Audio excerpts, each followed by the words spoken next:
Shalom, peuple de Dieu. Bonjour à ceux qui sont sur la mezzanine, ceux qui sont en bas, bonjour. Dieu vous bénisse. Nous sommes dans un temps très agréable, dans une très belle salle. Alléluia. Merci au leadership de l'Église qui nous offre un tel cadre. Alléluia. Je voulais que nous puissions incliner nos têtes et nous allons prier un instant. Tendre Père Céleste, tu es présent au milieu de nous ce matin. En jugé par ta présence, en jugé par l'effet que l'Esprit a produit en nous ce matin, à travers la louange, l'adoration, nous te sommes reconnaissants. Nous avons l'impression d'être au ciel ce matin. Au regard de ce que tu fais dans la vie de tes enfants, au regard de ce que tu as fait dans nos vies tout au long de cette semaine, nous sommes émerveillés, nous sommes subjugués par un si grand amour, un amour si profond. Même dans notre infidélité, dans nos faiblesses, tu demeures fidèle. Quel Dieu exceptionnel tu es, quel Dieu grand, quel Dieu fort tu es. Oh Dieu, nous te sommes infiniment reconnaissants. Et ce matin, tu désires nous parler, nous voici prêts à t'écouter, Seigneur. Oh, nous voulons entendre ta voix qui fait enfanter les biches, ta voix, oh Dieu, qui brise les rochers, ta voix qui dissipe l'incrédulité, ta voix qui brise les chaînes de l'ignorance. Ce matin, nous avons besoin de ta voix. Merci pour ta gloire Shekinah, merci pour ta paix Shalom. Nous voulons que le ministère des anges soit efficace et efficient en ce lieu ce matin. Nous avons foi que le Dieu qui a commencé cette bonne œuvre en nous la rendra parfaite. Merci pour ta parole, ton peuple est ici rassemblé, nos cœurs ont soif et ont envie d'entendre ta voix. Remplis-les, ô Dieu, ce matin, pour la gloire de ton nom. Nous avons prié au nom de Jésus. Quelqu'un est ici ce matin? Ok, nous voulons aborder un thème très rapidement sur la base sur le focus du thème du mois. Donc c'est un mois qui est consacré au combat spirituel. Alors, le sous-thème que nous allons aborder, bien entendu, nous sommes sous la couverture du thème du mois, mais le sous-thème que nous allons aborder ce matin est simplement réclamer, récupérer tout ce que l'ennemi a dérobé. À chaque fois que Israël allait dans une expédition, dans un combat, dans une bataille, il se trouve, déjà pas seulement Israël, tous les peuples qui allaient en guerre, en bataille, il se trouvait que le vainqueur devait en réalité piller son adversaire, prendre un butin et l'emmener avec lui. Alléluia. Donc il n'y avait jamais de bataille, du moins de victoire, sans récupération d'un butin, c'est-à-dire d'une certaine masse d'effets, une masse de choses, de matériaux que le vainqueur était censé ramener sur son champ. Alléluia. Et nous également, nous sommes engagés dans ce combat spirituel. Je dis que nous aussi, nous avons des choses à récupérer. Alléluia. Des choses qui nous ont été prises, qui ont été dérobées, volées par l'adversaire. Donc nous aussi, nous avons le droit légal d'aller récupérer ces choses et de les ramener dans notre camp. Alléluia. C'est pourquoi vous allez voir, lorsque David a tué Goliath, il a pris les armes de Goliath et il les a amenées dans le temple à Jérusalem. Alléluia. Parce qu'il n'y a pas de bataille sans butin. Alléluia. Et c'est pourquoi quand Jésus est allé à la croix remporter la véritable bataille où il a crucifié le véritable Goliath spirituel, la Bible dit, Éphésiens chapitre 1 verset 2, 3, je pense que Jésus-Christ nous a bénis, Dieu nous a bénis de toutes sortes de bénédictions en Christ Jésus. Alléluia. Donc quand Jésus est allé à la croix, il est allé piller, dépouiller le monde des ténèbres, là où Satan avait volé à Éden nos choses. Alléluia. Puisque Adam a dit, le diable a dit dans Matthieu chapitre 4 que toutes ces choses m'ont été données. Données où? À Éden. Et Jésus également, quand il est venu mourir sur la croix, qui est le second Adam, il est allé récupérer les choses que le premier Adam avait données. Alléluia. Ça veut dire que tout ce que le diable nous a volé à Éden, en réalité en Jésus nous l'avons récupéré. Alléluia. Oh, je dis ce que tu as perdu, le Seigneur a récupéré cela en Jésus. Alléluia. C'est pourquoi ce matin, il faut que tu aies cette conscience, alléluia, que tout ce que l'adversaire a volé, ce matin, alléluia, tu vas le réclamer. Alléluia. J'ai dit, tu vas le réclamer. Jean chapitre 10, au verset 10, la Bible dit ceci. Le diable, l'ennemi, l'adversaire vient pour dérober, pour arracher et pour détruire. Ça veut dire que l'autre adversaire a aussi les capacités de voleur. Amen. C'est vrai, c'est un battant, un combattant, mais c'est aussi un voleur. Amen. À chaque fois que vous allez dans des sortes de voleurs. Amen. Dites espèce de voleur. C'est un voleur. On peut afficher Jean 10. Voilà. Le voleur ne vient que pour dérober, virgule, égorger et détruire.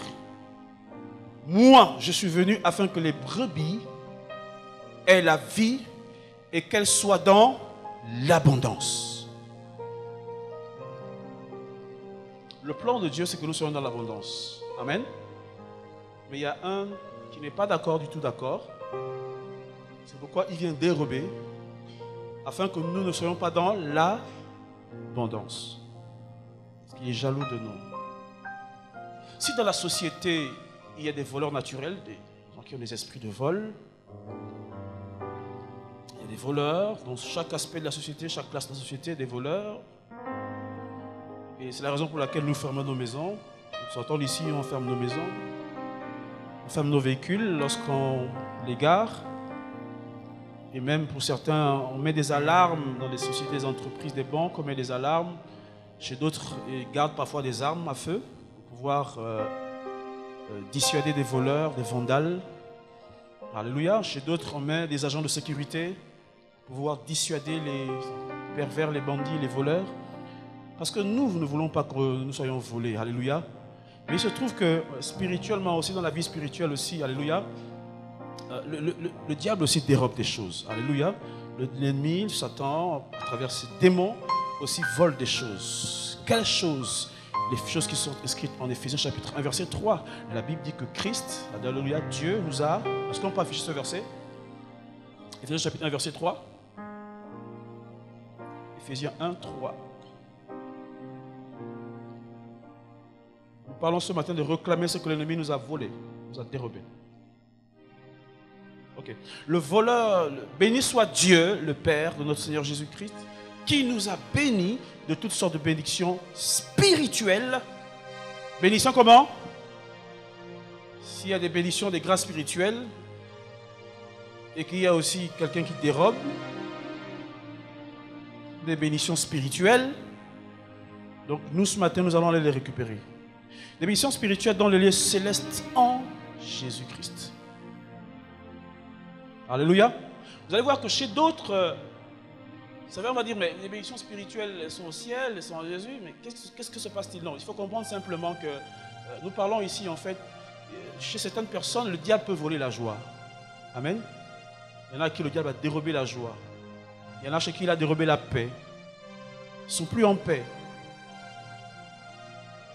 Vous pouvez venir à l'église, au milieu des frères, ils ont un visage attristé, ils sont tellement attristés parce que l'ennemi a volé la joie. Chez d'autres, l'ennemi a volé des relations. Amen. Ils sont tellement cloisonnés maintenant qu'ils n'ont plus en fait la facilité d'être avec des frères parce que le diable a volé les relations. Chez d'autres, il a volé des opportunités. Amen. C'est quoi les opportunités? Ce sont en fait des portes que Dieu a légalement ouvertes pour toi. Alléluia. C'est ça les opportunités. Il y en a chez qui le diable a volé. Il y en a chez qui aussi le diable a volé la vision. La vision. La vision. En fait, tu ne vois plus les choses comme Dieu veut que tu puisses les voir. Alléluia. Il y en a chez qui il a volé la santé. Santé. Tout va de mal en pis et tu n'es pas fortifié dans ta santé. Il y en a chez qui il a volé la prospérité. Il y en a encore chez qui il a volé l'identité. Tu ne sais même pas qui tu es. Amen. Ils ne savent pas qui ils sont quand ils viennent à l'église. Ils ne savent pas qui ils sont. Alléluia. Alléluia. Mais ce matin, alléluia, je dis ce matin, alléluia, nous avons le droit légal, amen, de réclamer ces choses. Nous avons le droit légal. Pourquoi? Parce qu'à la croix, Jésus a légiféré cela. Nous ne venons pas, alléluia, comme étant des plaisantins. Nous venons sur la base de quelque chose qui est légal. Le sang de Jésus a été versé, la mort a été déclarée et elle a été attestée. Mais aussi la résurrection de Jésus. Ça veut dire que nous, lorsque nous venons demander ces choses, nous venons sur un plan légal. Ça veut dire que nous sommes légalement destinés à recouvrir ces choses. Par contre, lui, il est illégal que ces choses restent avec lui. Alléluia. Donc il y a une notion comment dirais-je, en fait c'est quelque chose qui est légiféré. C'est pourquoi vous allez voir, lorsque David s'est présenté devant Goliath, parce qu'il y avait une guerre, un combat, alléluia, chaque jour, durant 40 jours, Goliath venait influencer, venait effrayer l'armée d'Israël par sa stature, sa taille. C'était quelqu'un de très imposant, très grand, fort, impressionnant. Et chaque fois, le peuple d'Israël était apeuré. Mais il se trouve que le dernier jour, le 40e jour, lorsque David s'est pointé, s'est présenté sur le champ de bataille, la Bible dit Goliath est venu, il a parlé, et David s'est exclamé, quel est cet incirconcis? Alors que les autres, le peuple d'Israël, voyait Goliath comme un Philistin, comme le Philistin, David a eu une autre révélation de Goliath. Il a dit, quel est cet incirconcis? Pourquoi? David sait que dans l'alliance que Dieu a fait avec Abraham, le signe de l'alliance, c'est la circoncision. Ça veut dire quoi? Que celui qui était circoncis était dans l'alliance. Alléluia. Il avait alliance avec Dieu. Pourquoi? Parce que Dieu travaille avec des alliances, dans les alliances. Dieu n'a jamais rien fait sans promulguer une alliance. Depuis Éden, l'alliance édénique, en passant par Adam, l'alliance adamique, il est arrivé à l'alliance avec Noé, l'alliance noémique. Il passe par l'alliance avec Abraham, l'alliance abrahamique. Il arrive à l'alliance avec Moïse, l'alliance mosaïque, qui arrive jusqu'à l'alliance messianique, qui est l'alliance avec Jésus. Donc Dieu n'a jamais rien fait dans l'histoire sans être passé par une alliance. Ça veut dire que l'alliance est un processus, est un droit légal par lequel Dieu passe pour pouvoir agir dans l'histoire de l'homme sur la terre. Alléluia. Ça veut dire que Dieu, sans alliance, n'interviendra pas, même s'il t'aime. Alléluia. C'est pourquoi, avant d'agir, il était important pour Dieu, d'abord, de promulguer une alliance avec l'homme, avec la personne avec laquelle il voulait faire quelque chose.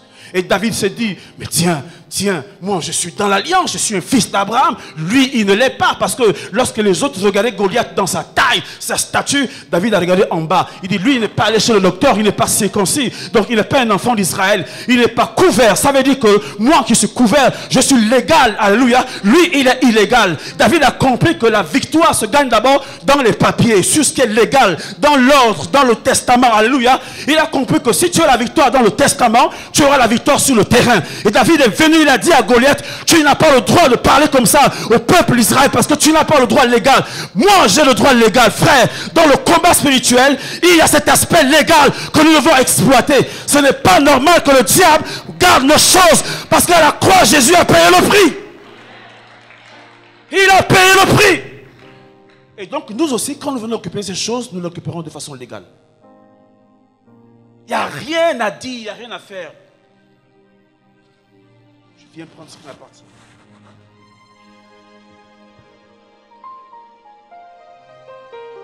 Alors, comment réclamer ce que l'ennemi a dérobé? Comment réclamer et récupérer ce que l'ennemi a volé?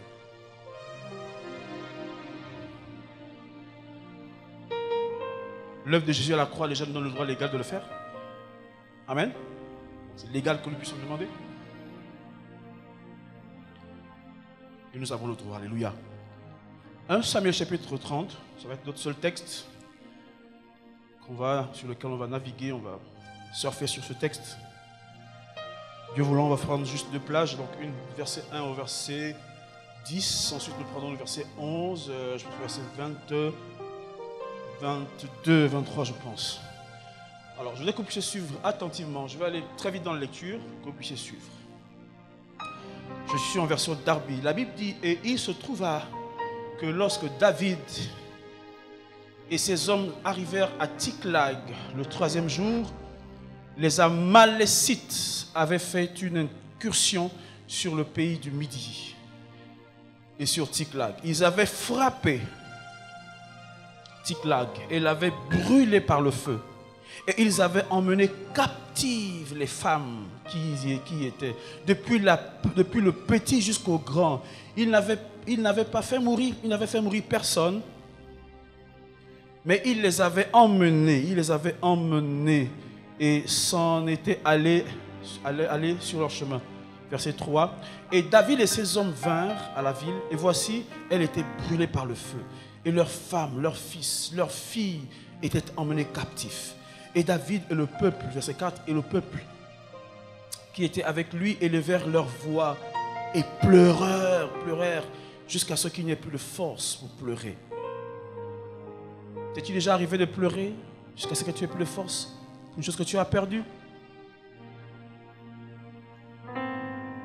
Verset 5. Et les deux femmes de David, Akinoam, la Jizréélite, et Abigail, la femme de Nabal, le Carmélite, étaient emmenées captives. Verset 6. Et David fut dans une grande détresse, car le peuple parlait de le lapider. Attends, moi aussi j'ai été volé. Alléluia, j'ai perdu mes deux femmes. Alléluia. Mais pourquoi est-ce que vous voulez me lapider? La Bible dit ceci, et David fut dans une grande détresse, car le peuple parlait de le lapider. Car l'âme de tout le peuple était pleine d'amertume. Le peuple avait de l'amertume. Vous savez, quand vous avez de l'amertume, vous n'allez pas identifier votre véritable adversaire. Le peuple avait l'amertume et ils ont voulu lapider David. Attends, David aussi a été volé. Amen. Lorsque vous avez de l'amertume dans votre cœur, vous allez toujours vous pointer devant les faux adversaires. Parce que vous avez de l'amertume dans votre cœur. Ce n'était pas David le problème. David aussi a été victime. Il a été aussi dérobé. Il a aussi tout perdu. Pourquoi est-ce que vous voulez vous en prendre à lui? Oh non, c'est parce qu'ils avaient de l'amertume dans leur cœur. Et David, verset 7, David dit à Abiathar. Mais avant, verset 6, c'est important à la fin. Et David fut dans une grande détresse, car le peuple parlait de le lapider, car l'âme de tout le peuple était pleine d'amertume, chacun à cause de ses fils et à cause de sa fille. Et David se fortifia dans le Seigneur. Et David se fortifia en l'Éternel. Verset 1, lui second. Verset 6. Verset 6. Et David, je lis la deuxième partie. Mais David reprit courage en s'appuyant sur l'Éternel. Et David fit quoi? Et David fit quoi? Il reprit courage en s'appuyant sur l'Éternel. Dans notre version d'Arby, on dit David se fortifia. David ne savait perdu les choses, n'est-ce pas? Alléluia. Mais la Bible dit l'attitude des vainqueurs, lorsqu'ils ont perdu des choses, ce n'est pas de pleurer, alléluia, mais de se fortifier. L'attitude d'un conquérant, c'est que même quand il a tout perdu, alléluia, la Bible dit David se fortifia dans le Seigneur. Les Amalécites avaient tout volé à David, ses femmes, ses bœufs, son bétail, son menu, son gros bétail. Alléluia. Mais il y a une chose que les Amalécites n'ont pas volé à David, alléluia, c'est la présence du Seigneur. Alléluia. Je dis à quelqu'un, le diable peut t'avoir tout volé, mais je suis convaincu d'une chose, qu'il n'a pas volé en toi, alléluia, c'est la présence de ton Dieu en toi. Alléluia. Et ça nous amène aussi à comprendre que même quand on a tout perdu sur le plan matériel, financier, sur le plan social, alléluia, nous devons nous appuyer sur ce qui nous reste. Pourquoi? Parce que, vous savez, il y a ce que Dieu est pour nous et il y a ce que Dieu a pour nous. Alléluia. Quand tu as perdu ce que Dieu a pour toi, appuie-toi sur ce que Dieu est pour toi. Alléluia. Ça c'est très important parce que le diable te volera toujours ce que Dieu t'a donné, ce que Dieu a pour toi, mais il n'atteindra jamais ce que Dieu est pour toi. Alléluia. Et cela doit être comme ta source, ta force. Alléluia. La Bible dit que David avait tout perdu, mais il se fortifia dans le Seigneur. J'ai bien aimé le mot se fortifier, c'est le mot en grec chazak. Chazak, c'est le même mot que lorsque Lot a été pris par les anges à Sodome et Gomorrhe. La Bible dit les anges l'ont saisi par la main. Les anges l'ont chazak par la main et l'ont emmené hors.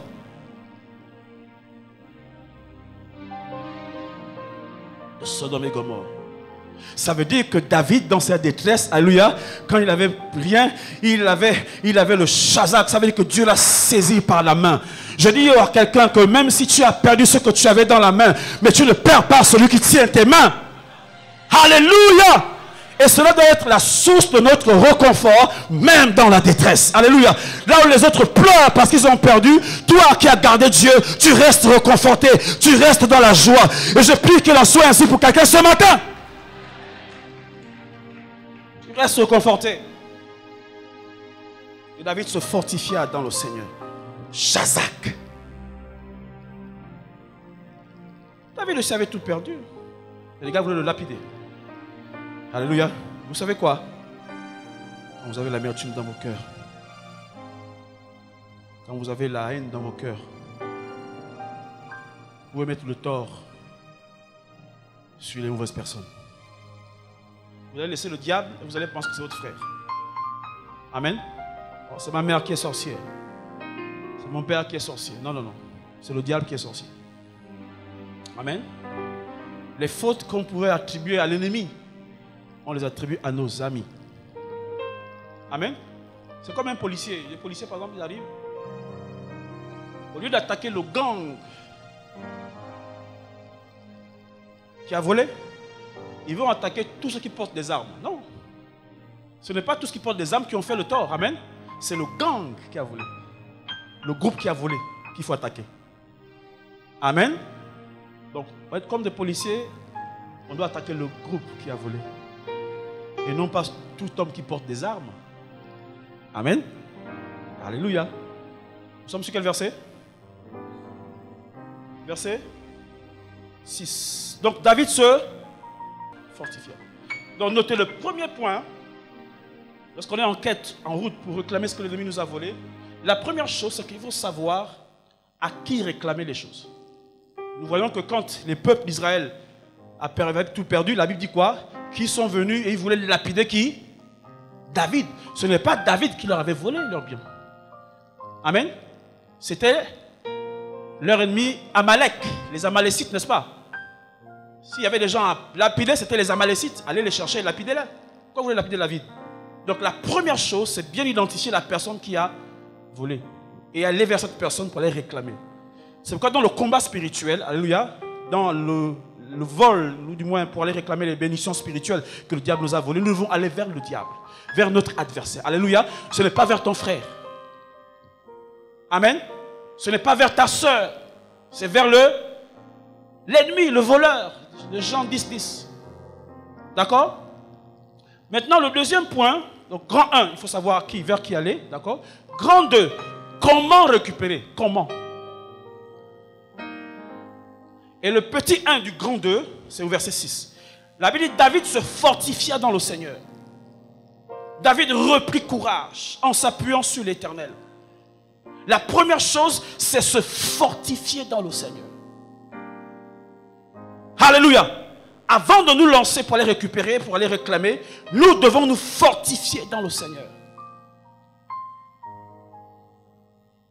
Nous devons nous appuyer sur le Seigneur. Parce que la force que tu vas déployer n'est pas ta force. Amen. C'est pourquoi David a dit, tu viens devant moi avec l'as, avec l'épée, et moi je viens devant toi au nom de... Donc David avait bien identifié la source de sa force. Et il le proclamait partout où il partait. Amen. Se fortifier dans le Seigneur. Reprendre courage. S'appuyer sur le Seigneur.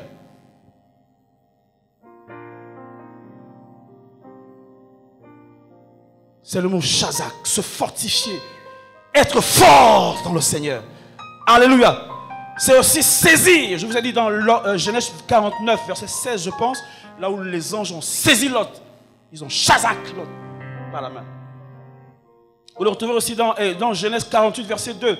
Lorsque on est venu annoncer à Israël que Joseph, son fils, était en train de la Bible dit que Israël reprit des forces. C'est aussi le mot Shazak. Alléluia. Là où tout le monde pleurait, là où tout le monde était affalé, la Bible dit David, c'est Shazak. En s'appuyant sur l'Éternel.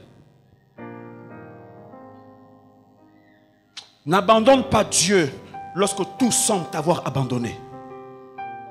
C'est ce que David a fait. Il s'est appuyé sur le Seigneur. N'abandonne pas Dieu lorsque tout semble t'abandonner. C'est la première chose. Deuxième chose, verset 7. Là, on est sur le comment récupérer. On s'appuie sur le Seigneur. C'est lui qui nous fortifie. C'est sa force que nous allons utiliser. C'est son pouvoir, c'est son nom, c'est son règne. Il n'y a rien de toi. Alléluia. Il n'y a rien de ton grand-père. C'est tout ce que tu vas utiliser, va œuvrer, va user, vient de Dieu. Et c'est en cela que tu t'appuies sur le Seigneur. C'est lui ta source. Alléluia. Même si tu as perdu tes ressources, mais c'est lui ta source. Et tu dois t'appuyer sur ta source, te conférer, te fier à ta source. Non pas à ce que tu sais faire, à tes qualités, tes capacités. Tu parles bien, c'est vrai. Mais ce n'est pas cela qui va t'amener à récupérer. C'est ta source, c'est l'Éternel. Je puis tout. La sœur nous l'a dit, par celui qui me fortifie. Alléluia. Ça, c'est la première chose. Deuxième chose, verset 7. La Bible dit ceci. Et David dit à Abiatar, le sacrificateur, fils d'Akhimelech, je te prie, apporte-moi l'éphod. Apporte-moi l'éphod. Et Abiatar apporta l'éphod à David. David a demandé quoi à Abiatar? Il a demandé quoi à Abiatar? Abiatar, fils père. Biatar c'est abondance, père de l'abondance. Alléluia. David, même quand il avait tout perdu, il avait un certain discernement pour reconnaître l'abondance. Il n'est pas allé au cinéma, il n'est pas allé dans un club, mais il est allé en direction de quelque chose qui était abondant. Il est allé vers Abiatar, père de l'abondance. Ça veut dire que même quand tu as tout perdu, ne perds jamais la vision de reconnaître le lieu d'abondance. Sache que c'est le lieu là où tu vas te conduire vers l'abondance. Parce que tu peux avoir tout perdu, mais garde-moi la vision des bonnes choses, la vision qui te conduit vers les lieux d'abondance, là où tu vas commencer à récupérer ce que tu avais perdu. Abiatar, c'était un sacrificateur. Il est dans l'église, au service de Dieu. Alléluia. Ça veut dire quoi? J'ai aimé ce matin quand on a œuvré, quand on a parlé du sacrificateur, aller au-delà du voile. Ça m'a bousculé dans mon esprit parce que j'étais dans la pensée. Et la Bible dit que Jabid est venu vers Abiatar, le sacrificateur. C'est quoi le sacrificateur? C'est celui qui représentait le peuple devant Dieu. Chaque année, il allait offrir le sacrifice. Il représentait le peuple devant Dieu. Le prophète représente Dieu devant le peuple.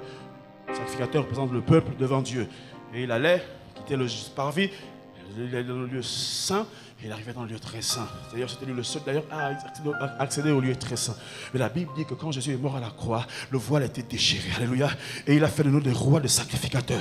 Ça veut dire qu'aujourd'hui, Abiatar, c'est toi. Je t'annonce la bonne nouvelle. Même si tu as perdu les choses, mais la Bible t'appelle Abiatar, le sacrificateur, celui qui est le père de l'abondance. Je dis, même si tu vois que tu n'as rien, mais la Bible te reconnaît comme étant Abiatar, le sacrificateur, celui qui est le père de l'abondance. Et David vient et dit, donne-moi l'éphod. Donne-moi l'éphod. David, va chercher ce que tu as perdu chez les Amalécites. David dit, non, non, non. Un, je m'appuie sur Dieu. Deuxièmement, je demande l'éphod. Alléluia. L'éphod est... Est-ce qu'on peut afficher le... C'est bon? Oui, l'image de l'éphod. Alors, l'éphod, c'était un vêtement de sacrificateur.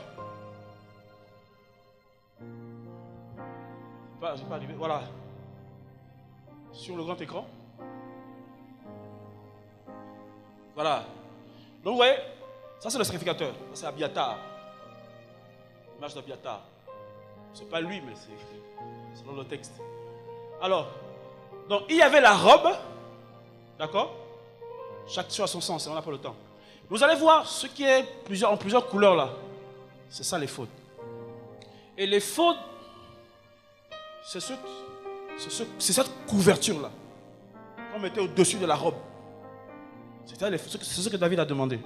Et l'éphod avait la particularité de porter le pectoral. Le pectoral, c'était un assemblage de pierres précieuses, 12 pierres précieuses que le sacrificateur devait porter sur lui.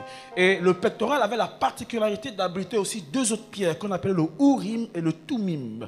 Ça veut dire quoi? Qu'il y avait les pierres précieuses, donc les 12 pierres précieuses qui représentaient les 12 tribus d'Israël, mais il y avait aussi les deux pierres qui représentaient le Tumim et le Turim. En fait, vous allez voir que le Tumim et le Urim, c'est un peu comme des loupes. Amen. Ça nous permet de voir précisément. Et effectivement, l'action l'action de l'Urim et du Tumim, c'était en fait pour consulter Dieu, pour voir quelle est la direction que Dieu voulait qu'on prenne. Vous allez voir, quand Saül est allé voir, avant qu'il n'aille voir la sorcière, David a interrogé le l'Urim. Parce qu'il voulait que Dieu lui parle. Est-ce qu'il ira battre cette armée, les Philistins? Alors David a interrogé l'Urim. C'est par là que Dieu nous parlait. Dieu parlait. Donnait l'orientation précise. et s'était revêtu sur l'éphod. Donc quand David demande l'éphod, alléluia, l'éphod qui contient le pectoral, le Tumim et le Urim, alléluia, il y avait aussi des pierres qui étaient sur les épaulettes, mais on n'a pas le temps de développer ça. Et donc quand David demande ça, ça a un sens. Alléluia. En fait, le Urim et le Tumim, c'était un mécanisme utilisé pour obtenir une direction spécifique. Amen. De la part du Seigneur face à un problème spécifique. C'est quoi? De certains font une image, c'est comme des loupes. Et vous allez voir que sur ces pierres, il y avait un triangle. Et quand vous mettez les deux triangles superposés, ça formait l'étoile de David. L'Urim et le Tumim. Et vous vous souvenez que c'est l'étoile qui a guidé les mages pour aller vers Jésus. C'est la direction spécifique. Ça ne t'amène pas ailleurs que l'endroit fixe, là où Dieu veut que tu ailles. C'est pourquoi les 12 pierres précieuses, le Tumim et l'Urim, aujourd'hui en nous, c'est le Saint-Esprit répandu en nous. Alléluia. C'est lui, quand tu écoutes une voix intérieure qui dit non, ne pars pas.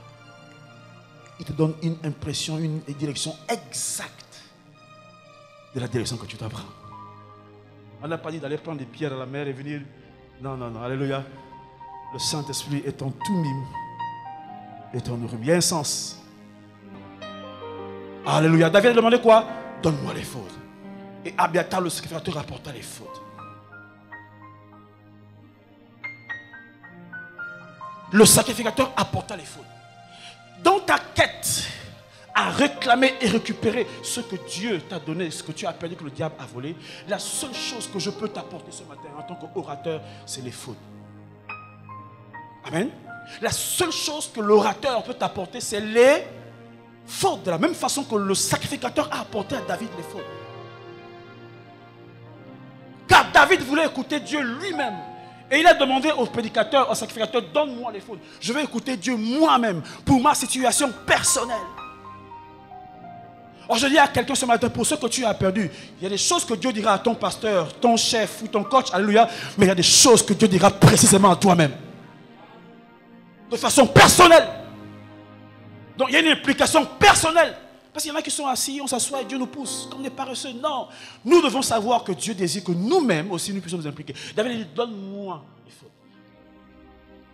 Mais quand j'ai vu David demander les fautes, j'étais surpris. C'était un roi qui demande les fautes. Ce n'était pas obligatoire que le roi puisse porter les fautes, parce que les fautes c'est pour le sacrificateur. Mais David s'est dit, non, non, non, non, non. Quand tu prends le microscope, tu vois en moi, tu rentres, et tu tombes sur le souverain sacrificateur Jésus. Donc quand David a porté les fautes, le Tumim et l'Urim sur lui, ce n'était pas sur la base de ce que lui il était, mais sur la base de ce que celui qui était né de lui, Jésus, alléluia, le souverain sacrificateur devait. Donc il y avait une dimension prophétique dans le fait que David ait revêtu les fautes. Ce n'est pas la première fois d'ailleurs. Quand il est allé prendre l'arche, il a pris les fautes, il a scindé les fautes. Deuxièmement, il a fait des sacrifices quand il allait récupérer l'arche chez Obed-Edom. Et pourtant il était roi. Je crois que c'est après. Non, c'est avant. Samuel, non, après. Samuel 6, c'est après. Il va le faire encore. Il va offrir les sacrifices. Or, c'est le sacrificateur qui est appelé à offrir les sacrifices. Mais David le fera en 2 Samuel 6. À chaque mètre, chaque quelques mètres, il offrait les sacrifices. Chaque quelques mètres, il offrait les sacrifices. Parce qu'il avait regardé en lui, dans sa génétique, dans ses gènes, il y avait un souverain sacrificateur. Alléluia. Et je t'annonce la bonne nouvelle, c'est qu'en toi aussi, il y a ce souverain sacrificateur. Ça veut dire que toi, ce matin aussi, par rapport à ce que tu as perdu, tu es en droit légal de revendiquer les fautes ce matin, parce que tu es un sacrificateur aussi. Alléluia. David voulait écouter Dieu lui-même. Parfois, certaines personnes veulent que ce soit les autres qui demandent la solution à leurs problèmes, à eux-mêmes. David, non, non, non, non, non. Donne-moi les fautes. Quand Dieu veut que tu portes les fautes, il veut te parler directement. Amen. Dieu veut que tu portes les fautes, c'est qu'il veut te parler. Il veut te parler parce que les fautes transportaient quoi? Comportaient quoi? Le pectoral, l'urim et le tumim, qui étaient des mécanismes précis pour nous amener à une direction précise par rapport à mon problème précis. Pas de confusion là-dedans. j'ai un problème particulier, je passais par l'Urim et il me montrait exactement la solution que Dieu voulait implémenter dans ce sens. Alléluia. Verset 13. Nous savons que en 1 Samuel chapitre 16, je crois, 16, verset 12, 13, David a été oint, n'est-ce pas? Il a été oint par qui? Bien, vous connaissez la Bible. David a été oint. Ça veut dire quoi? Que David était oint. Amen. Le David à qui les Amalécites ont volé, c'était un David qui était oint. Amen. Vous savez, l'onction, alléluia, n'exclut pas que le diable puisse dérober ce que tu as. Ça va? Il ne faut pas t'embrouiller. Amen. Ce n'est pas parce que tu es oint que le diable ne va pas dérober ce que tu as comme richesse. David était oint au chapitre 16. Et au chapitre 30, on a tout volé. Ça va? Ce n'est pas parce que tu es oint que ça veut dire que le diable ne peut pas te... Ne peut pas? Voilà, c'est important, il faut être humble. David fut oint, ça c'est clair. Mais la Bible me dit que moi aussi je suis oint. 1 Jean chapitre 2 verset 20. Quelqu'un peut lire ça rapidement? Pour vous avez reçu l'onction de la part de celui qui est saint. Frère, je t'annonce la bonne nouvelle. Tout chrétien est oint. Il ne faut pas nous mystifier que tu as l'onction plus que non. Dis à ton frère doucement, doucement, doucement. Il ne faut pas nous mystifier. Voilà. Tout chrétien est, selon 1 Jean chapitre 2 verset 20. 20 sur 20, voilà. Amen. Tout chrétien est oint. Donc nous avons la présence du Saint-Esprit sur nous. Alléluia. Pour revêtir les fautes. Mais il est important que tout chrétien puisse accéder à son éphod. Amen. C'est très important pour que Dieu te parle de façon spécifique. Que Dieu donne une direction personnelle à ton problème spécifique. Par rapport à ce que tu traverses toi-même. Alléluia. Je disais que le but de l'orateur, c'est de t'encourager à porter ton éphod. Amen. Ce matin, je viens te dire, porte ton éphod. Alléluia. Et utilise-la. J'ai envie de donner une image. Vous savez, le livre, là, la Bible, quand vous voyez la parole, il y a 3 mots en grec. 3 dimensions en grec. Il y a la parole, c'est-à-dire il y a ce qu'on appelle le graphé. Graphé, c'est ce que je porte là. Voilà ce que je porte. Ce qui est écrit, ce qui est graphé. D'accord? Ce qui est écrit, ce que je porte, les écritures. Maintenant, il y a une deuxième dimension qu'on appelle le logos. Le logos, c'est le contenu et la signification de ce que je porte. Logos. Au commencement était la parole était avec Dieu. La parole là, c'est logos. Le contenu et la signification de ce que je porte. Mais il y a le troisième mot qu'on appelle le réma. Le réma, c'est quoi? C'est l'application de ça à une situation spécifique. C'est ça le réma. Et ce qui a mené le réma, c'était le Tumim et le Urim. Parce que tu vois, là, tu vois que c'est ça. C'est quand David, puisqu'il voulait aller récupérer son butin, ce que Dieu avait volé, il avait besoin d'une précision. Alléluia.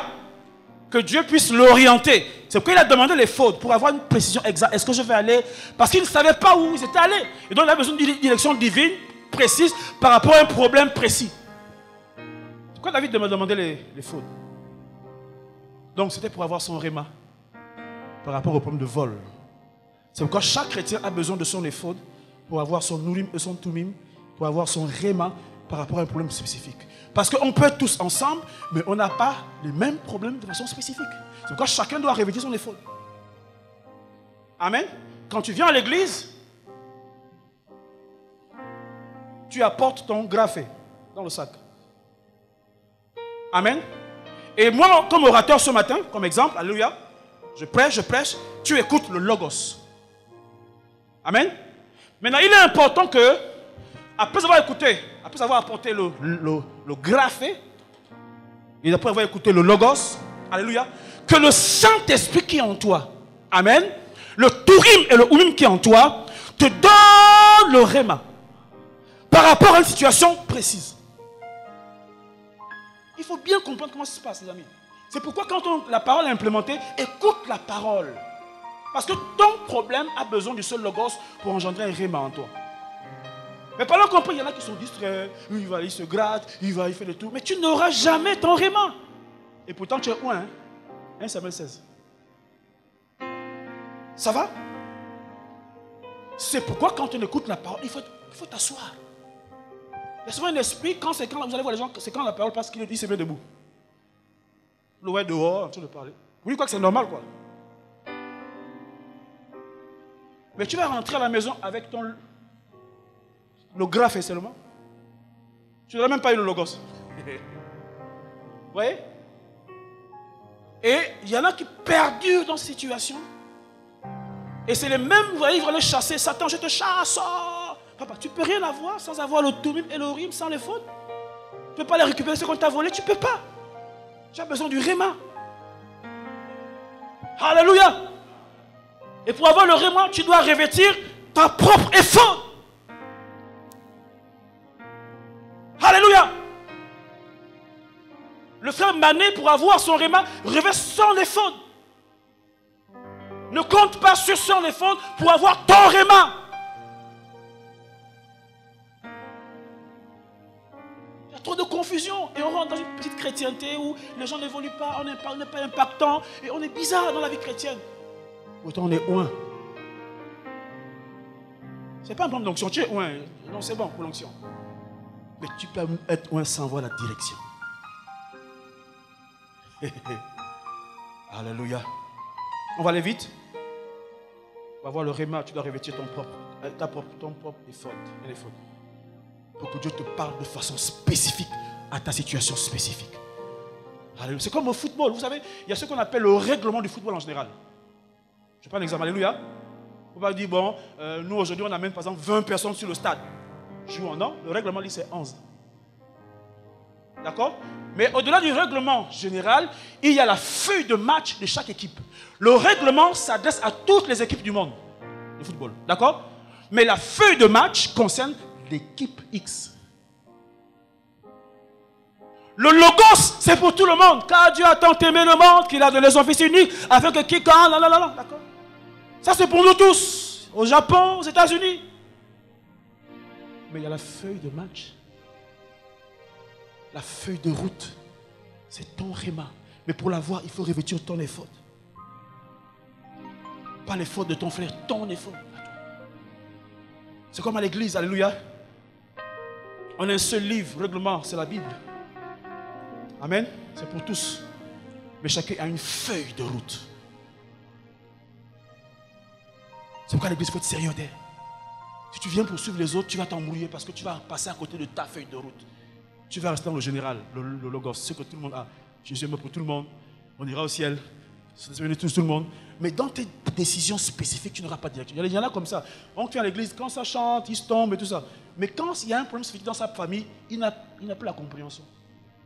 Il ne peut pas régler ça. Il ne peut pas aller récupérer ce que c'est. Parce qu'il n'y a pas le Réma. Amen. Si tu n'as pas ton Réma, tu auras ton graphé, tu écouteras le logos, mais tu ne sauras pas quoi faire. Amen. Quand la situation personnelle va arriver, tu ne sauras pas quoi faire. Car tu n'as pas pris ton effort de façon personnelle. Alléluia. Je disais que le graphé, c'est ce que tu as à la main. Le livre que tu tiens à la main. Ça, c'est le corps. Alléluia.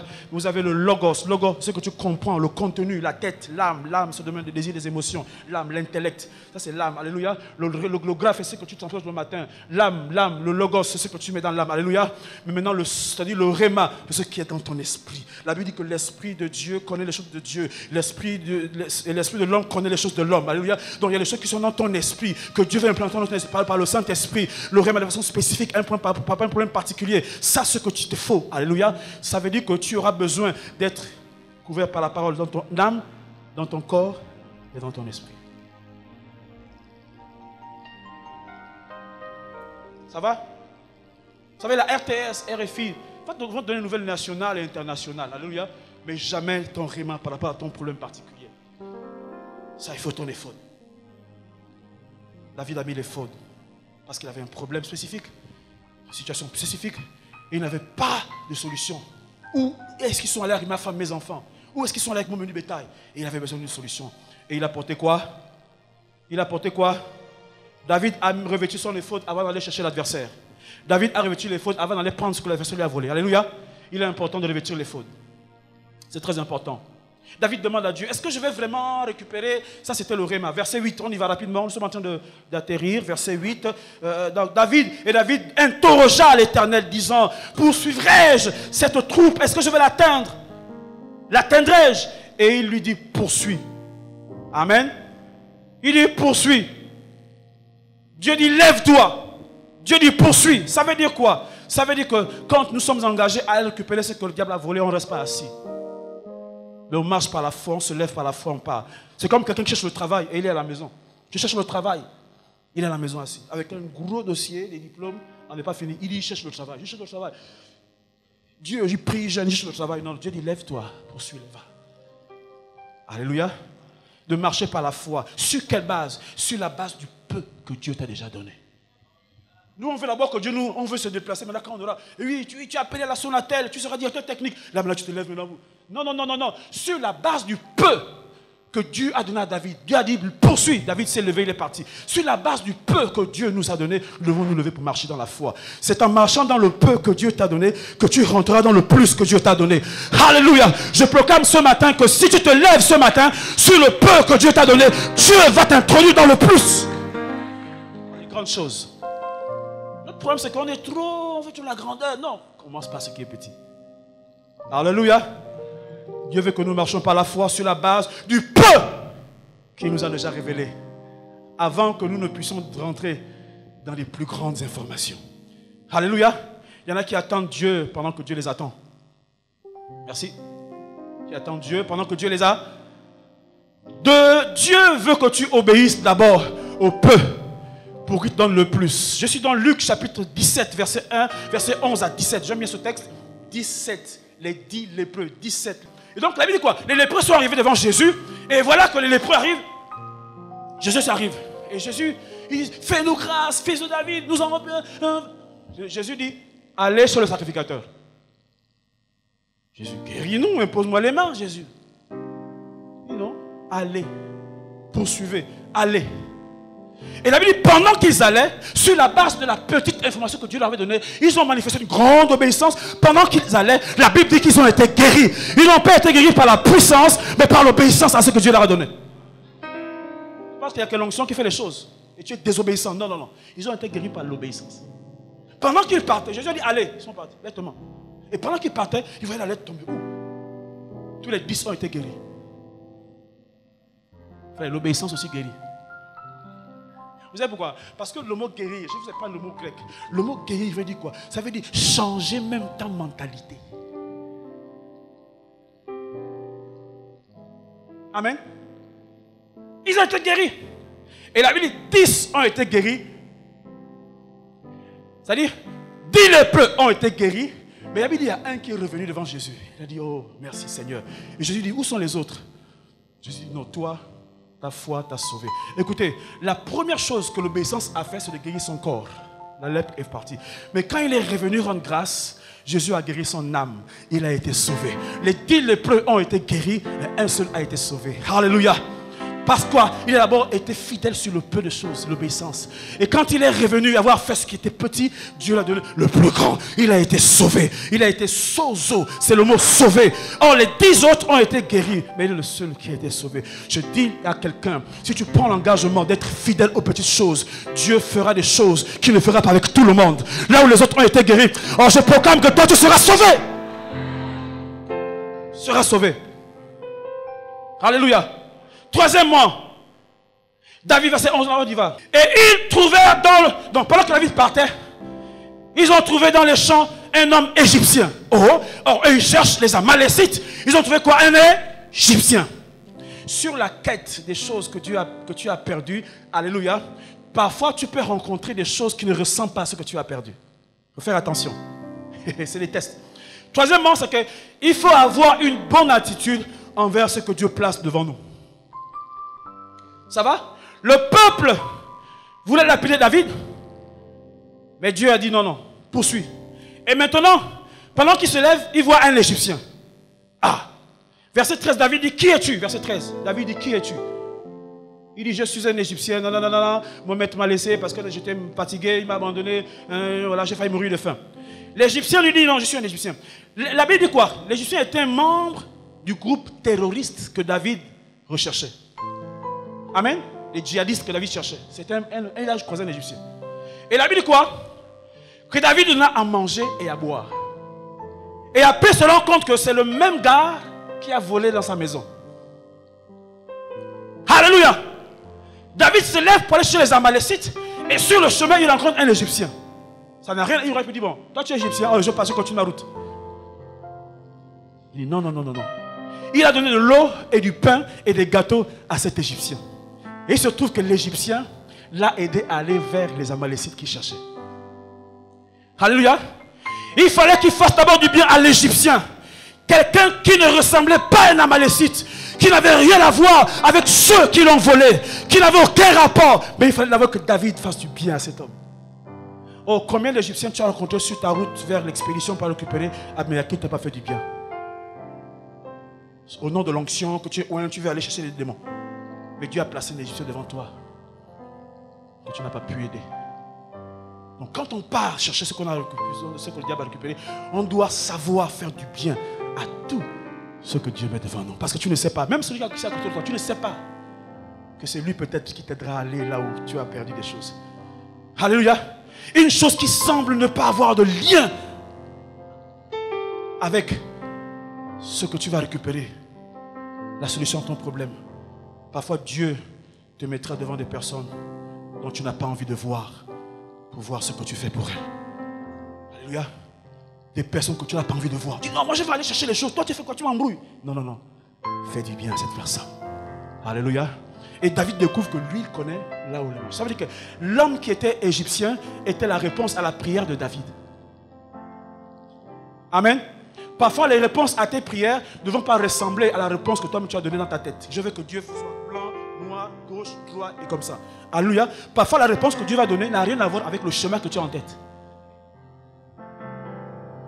C'est pourquoi avoir ton défaut, c'est important.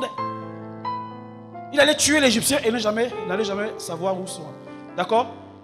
Quatrièmement, verset 17. Et David frappa depuis le crépuscule jusqu'au soir, le lendemain. Ensuite, l'Égyptien a amené David vers les Amalécites. Et David a frappé les Amalécites. Et David recouvra tout. David recouvra tout ce qu'avait pris et découvert. David recouvra ses deux femmes. Et il n'y eut rien qui resta. David les a battus. La quatrième chose, c'est qu'il faut combattre. Amen.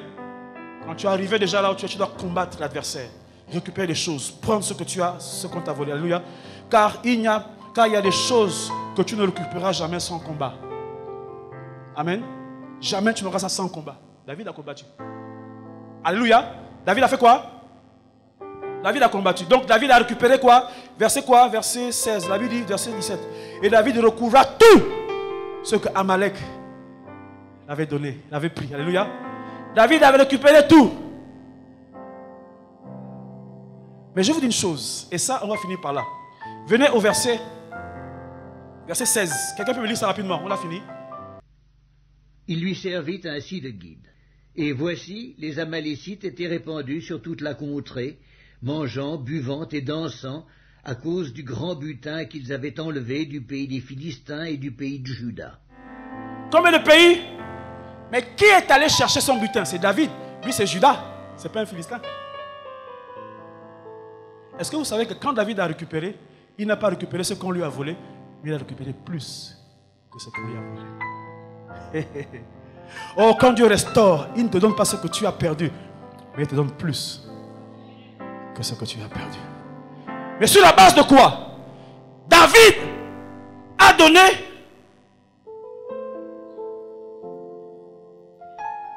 avait perdu des biens, du bétail.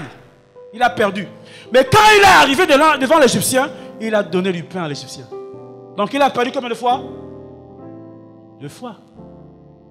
Ce qu'on lui a volé et ce qu'il a donné à l'Égyptien.